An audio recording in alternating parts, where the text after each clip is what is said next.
Bangkok était encore trop proche d'une ville normale. On y rencontrait trop d'hommes d'affaires, trop de touristes en voyage organisé. 2 semaines plus tard, je pris un bus pour Pattaya. Cela devait finir ainsi, me dis-je en montant dans le véhicule. Puis je m'aperçus que c'était faux, qu'il n'y avait en l'occurrence aucun déterminisme. J'aurais très bien pu passer le restant de mes jours avec Valérie en Thaïlande, en Bretagne, ou en fait n'importe où. Vieillir, ce n'est déjà pas très drôle, mais vieillir seul, c'est pire que tout. Dès que j'eus posé ma valise sur le sol poussiéreux de la gare routière, je sus que j'étais arrivé au bout de ma route. Un vieux camé squelettique aux longs cheveux gris, un gros lézard posé sur l'épaule, faisait la manche à la sortie des portes à tourniquet. Je lui donnai 100 bahts avant de boire une bière au Heidelberg Hof, juste en face. Des pédérastes allemands moustachus et ventrus se dandinaient dans leurs chemises à fleurs.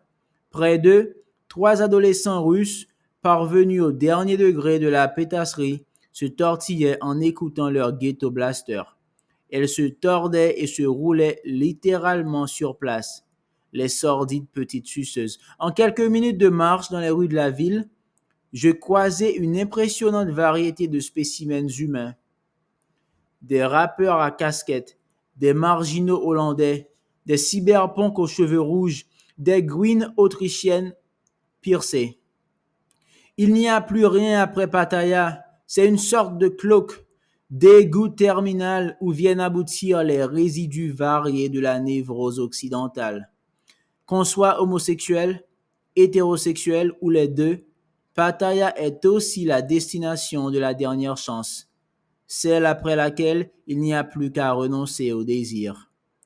Les hôtels se différencient naturellement par leur confort et leur niveau de prix, mais aussi par la nationalité de leur clientèle. Il y a deux grandes communautés, les Allemands et les Américains, parmi lesquels se dissimulent probablement des Australiens, voire des Néo-Zélandais. On trouve également pas mal de Russes, reconnaissables à leur allure de plouc et à leur comportement de gangster. Il y a même un établissement destiné aux Français appelé Ma Maison. L'hôtel n'a qu'une dizaine de chambres, mais le restaurant est très couru. J'y séjournai une semaine avant de me rendre compte que je n'étais pas spécialement attaqué aux andouillettes ni aux cuisses de grenouille, que je pouvais vivre sans suivre les matchs du championnat de France par satellite et sans parcourir quotidiennement les pages culture du monde. De toute façon, il fallait que je cherche un hébergement de longue durée. La durée normale d'un visa de tourisme n'est que 2 mois en Thaïlande. Mais pour obtenir une prolongation, il suffit de repasser une frontière. Plusieurs agences à Pattaya proposent l'aller-retour vers la frontière cambodgienne dans la journée. Après un trajet de 3 heures en minibus, on fait la queue 1 ou 2 heures au poste de douane. On déjeune dans un self-service sur le sol cambodgien. Le prix du déjeuner est compris dans le forfait, ainsi que les pourboires aux douaniers. Puis on prend le chemin du retour. La plupart des résidents font ça tous les mois depuis des années. C'est beaucoup plus simple que d'obtenir un visa de longue durée. On ne vient pas à Pattaya pour refaire sa vie, mais pour la terminer dans des conditions acceptables.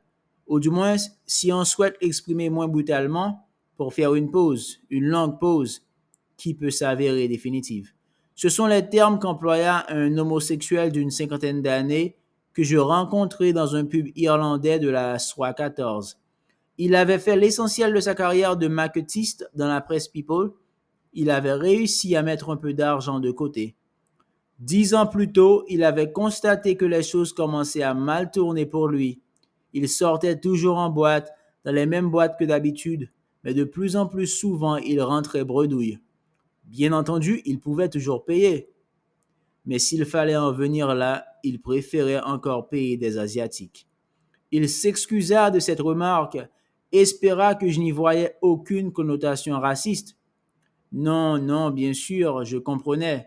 Il est moins humiliant de payer pour un être qui ne ressemble à aucun de ceux qu'on aurait pu séduire par le passé, qui ne vous rappelle aucun souvenir.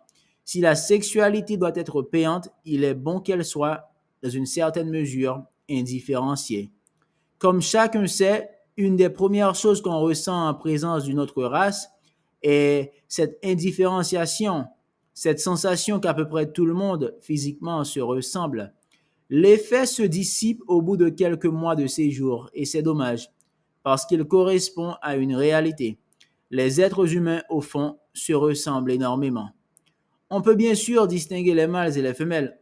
On peut aussi, si l'on veut, distinguer différentes classes d'âge. Mais toute distinction plus poussée relève d'une certaine forme de pédantisme, probablement liée à l'ennui. L'être qui s'ennuie développe des distinctions et des hiérarchies. C'est chez lui un trait caractéristique. Selon Hodgkinson et Warlins, le chic au sein des sociétés animales, le développement des systèmes de dominance hiérarchique au sein des sociétés animales ne correspond à aucune nécessité pratique, à aucun avantage sélectif. Il constitue simplement un moyen de lutter contre l'ennui écrasant de la vie en pleine nature. Ainsi, l'ancien maquettiste terminait gentiment sa vie de pédale en se payant de jolis garçons minces et musclés, au teint mat. Une fois par an, il retournait en France pour rendre visite à sa famille et à quelques amis. Sa vie sexuelle était moins frénétique que je ne l'aurais pu imaginer, me dit-il. Il sortait 1 ou 2 fois par semaine, pas plus. Cela faisait déjà 6 ans qu'il était installé à Pattaya. L'abondance de propositions sexuelles variées, excitantes et bon marché provoquait paradoxalement un apaisement du désir. Chaque fois qu'il sortait, il était certain de pouvoir enculer et sucer de jeunes garçons magnifiques qui le branleraient de leur côté avec beaucoup de sensibilité et de talent. Pleinement rassuré sur ce point, il préparait mieux ses sorties. Il en profitait avec modération. Je compris alors qu'il m'imaginait plongé dans la frénésie érotique des premières semaines de séjour, qu'il voyait en moi un pendant hétérosexuel à son propre cas. Je m'abstins de le détromper. Il se montra amical, insista pour payer les bières, me donna différentes adresses pour une location de longue durée. Ça lui avait fait plaisir de parler avec un Français, me dit-il. La plupart des résidents homosexuels étaient anglais. Il avait de bons rapports avec eux, mais de temps en temps il avait envie de parler sa langue. Il avait peu de rapports avec la petite communauté française rassemblée autour du restaurant Ma Maison. C'étaient plutôt des hétérobœufs du genre anciens coloniaux ou militaires. Si je devais m'installer à Pattaya, nous pourrions sortir ensemble un soir, en tout bien, tout honneur naturellement. Il me laissa son numéro de portable.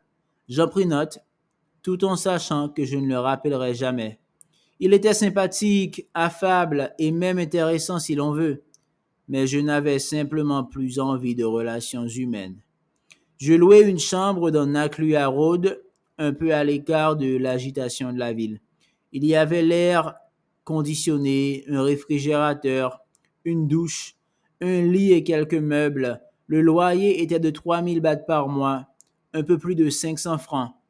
Je transmis cette nouvelle adresse à ma banque, écrivis une lettre de démission au ministère de la Culture.